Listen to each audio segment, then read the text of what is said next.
Hello guys, welcome back to my channel. നമുക്കിന്ന് വളരെ tasty ആയിട്ടുള്ളൊരു റവയും കൊണ്ട് ഡിഷ് ഉണ്ടാക്കാം. വീഡിയോയിലോട്ട് പോകുന്നതിന് മുമ്പായിട്ട് നിങ്ങൾ ആരെങ്കിലും ആദ്യമായിട്ട് എൻ്റെ വീഡിയോ കാണുന്നതെങ്കിൽ ലൈക്ക് ചെയ്യുകയും ഷെയർ ചെയ്യുകയും സബ്സ്ക്രൈബ് ചെയ്യുകയും ചെയ്യുക. സബ്സ്ക്രൈബ് ചെയ്യുമ്പോൾ ബെല്ലൈക്കണിൽ ഓൾ എന്ന ഓപ്ഷൻ ക്ലിക്ക് ചെയ്യുക. എന്നാൽ മാത്രമേ ഞാനിടുന്ന വീഡിയോസ് എല്ലാം നിങ്ങൾക്ക് ഒന്നുപോലും മിസ്സാവാതെ കറക്റ്റായിട്ട് നോട്ടിഫിക്കേഷൻ കിട്ടുകയുള്ളൂ. നമുക്ക് ഈ റെസിപ്പി എങ്ങനെ ഉണ്ടാക്കുന്നതെന്ന് നോക്കാം. ഒരു ഗ്ലാസ് റവ, 6 ചെറിയ ഉള്ളി, 1/2 കപ്പ് തേങ്ങ, ആവശ്യത്തിന് ഉപ്പ്. റവ നിങ്ങൾക്ക് വറുത്തതും എടുക്കാം, വറുക്കാത്തതും എടുക്കാം. ഞാനിപ്പം വറുക്കാത്ത റവയാണ് എടുത്തേക്കുന്നത്. നമുക്ക് ഇൻഗ്രീഡിയൻസ് എല്ലാം തന്നെ ഒരു മിക്സിയുടെ ജാറിലേക്ക് മാറ്റാം.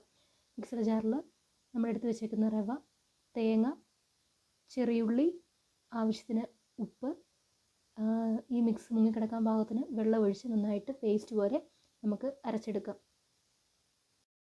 നിങ്ങൾക്ക് വേണമെങ്കിൽ ഇതിലോട്ട് ചെറിയ ജീരകവും ചേർക്കാം. ഞാനിപ്പോൾ ജീരകം ചേർക്കുന്നില്ല. ബാറ്റർ അരച്ച് വെച്ചതിന് ശേഷമാണ് ഞാൻ ജീരകം ചേർക്കുന്നത്. നമ്മളിപ്പോൾ ബാറ്റർ നന്നായിട്ട് പേസ്റ്റ് പോലെ അരച്ചെടുത്തിട്ടുണ്ട്. നമുക്കിനി ഇതിലേക്ക് ആവശ്യത്തിന് ചെറിയ ജീരകം ചേർക്കാം. ഒരു 1/2 സ്പൂണോ അല്ലെങ്കിൽ ഒരു സ്പൂണോളം ചെറിയ ജീരകം ചേർക്കുക. ചെറിയ ജീരകം കൂടെ ചേർത്ത് നന്നായിട്ട് മിക്സ് ചെയ്തെടുക്കുക. ഒരു അരമണിക്കൂറോളം റെസ്റ്റ് ചെയ്യാൻ വെക്കുക. നമുക്കിനി ഇത് ഉണ്ടാക്കിയെടുക്കാം. ഞാൻ അപ്പച്ചട്ടിയിലാണ് ഇത് ഉണ്ടാക്കുന്നത്. അപ്പച്ചട്ടിയിൽ അല്പം നെയ്യ് ഒഴിച്ച് ഇതിലേക്ക് മാവ് കോരി ഒഴിച്ച് നന്നായിട്ട് കുക്ക് ചെയ്തെടുക്കാം.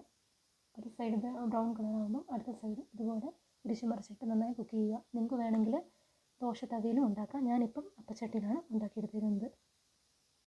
നമ്മൾ വളരെ ടേസ്റ്റി ആയിട്ടുള്ള റവയും കൊണ്ട് അപ്പം ഉണ്ടാക്കി കഴിഞ്ഞിരിക്കുന്നു. വളരെ ടേസ്റ്റിയാണ്, വളരെ ക്രിസ്പിയാണ്.